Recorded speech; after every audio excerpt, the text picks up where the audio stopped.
Semblava que va ser ahir, i tanmateix ja han passat 6 anys. 6 anys que marquen l'existència del Codinucat. 6 anys intensos, gairebé frenètics, que donen la mesura d'un temps que, si bé no es pot estirar, s'ha omplert al màxim d'accions i desenvolupament a favor de la nostra jove professió. Va ser l'any 2013 quan el Parlament va aprovar la creació del Col·legi de Dietistes i Nutricionistes de Catalunya. Un moment històric per a tots nosaltres, que va obrir un període de creació del col·legi a càrrec d'una comissió gestora que finalment es va constituir el dia 15 de novembre de 2013, amb la presidència de la doctora Nancy Babbio i amb la presència de nombroses autoritats administratives, polítiques i científiques.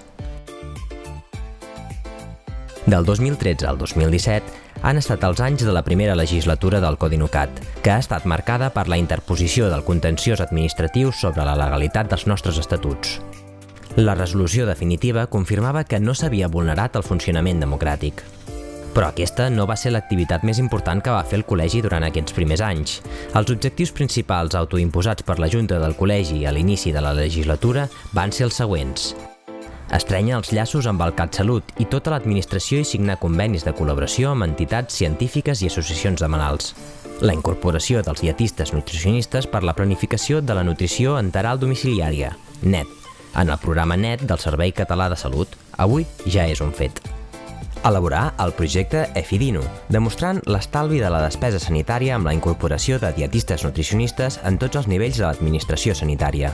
Els dietistes nutricionistes som una inversió en salut. Dotar el col·legi d'una veu científica liderada per professionals experts en els diferents àmbits de la nostra professió. Les posicions científiques del Codinucat són un referent. Volem crear un Consell d'Ètica i de Deontologia professional. Desenvolupar un pla de formació continuada. Donar visibilitat a la professió de dietista nutricionista. Aquests objectius s'han complert gairebé tots gràcies a l'estreta col·laboració amb l'Agència de Salut Pública de Catalunya i amb la compareixença històrica davant de la Comissió de Salut del Parlament de Catalunya.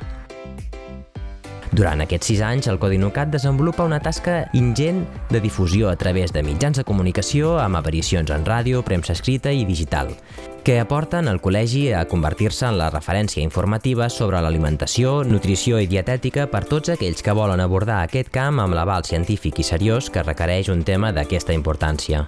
Així mateix, la lluita contra els falsos gurús, les teràpies alternatives sense fonament científic, els ensenyaments no reglats fora de qualsevol base d'entendiment, els falsos mites alimentaris i, en definitiva, els fraus alimentaris que busquen la venda de productes sense qualitat real demostrables han estat una de les banderes i senyes d'identitat d'aquest col·lectiu que ha trobat acollida excel·lent tant entre els professionals de la informació com els col·lectius científics professionals. En definitiva, un treball ardu i intens que està servint d'exemple i inspiració entre altres regions d'Espanya i que posiciona la professió de dietista nutricionista en el lloc que li correspon. En el marc de les 5enes jornades del Codinucat, al novembre del 2017, finalitzava la primera legislatura celebrant-se així l'Assemblea de Canvi de Legislatura, on es va presentar una candidatura presidida per la doctora Nancy Babbio. D'aquí va sortir l'actual Junta de Govern del Codinucat.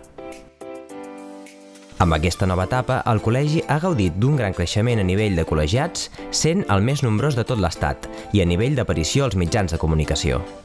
Destaquem la lluita actual per la inclusió del dietista nutricionista en el sistema de salut públic, amb la publicació de la postura científica, disminució de la despesa associada a la incorporació del dietista nutricionista en l'atenció primària de salut, aconseguint una rellevància per la professió que fins ara no gaudia i que també va ser presentat al Congrés de l'EFAT. El treball constant per la creació del Consejo General de Colegios Oficiales de Dietistas y Nutricionistas que aglutini els professionals d'arreu de l'Estat. O la publicació de la postura científica sobre la relació entre l'enzim DAO i la migranya, amb el consens i la revisió de la Societat Catalana de Neurologia, CANFIC, CEDIN, Societat Catalana d'Alimentació i Dietètica Clínica, CODINMA, CODINMUR, CODINCAM i CODINNAN.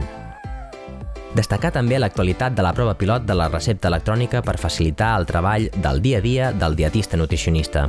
El projecte, això s'ho val, per ajudar a les persones més vulnerables que necessiten una atenció nutricional especial.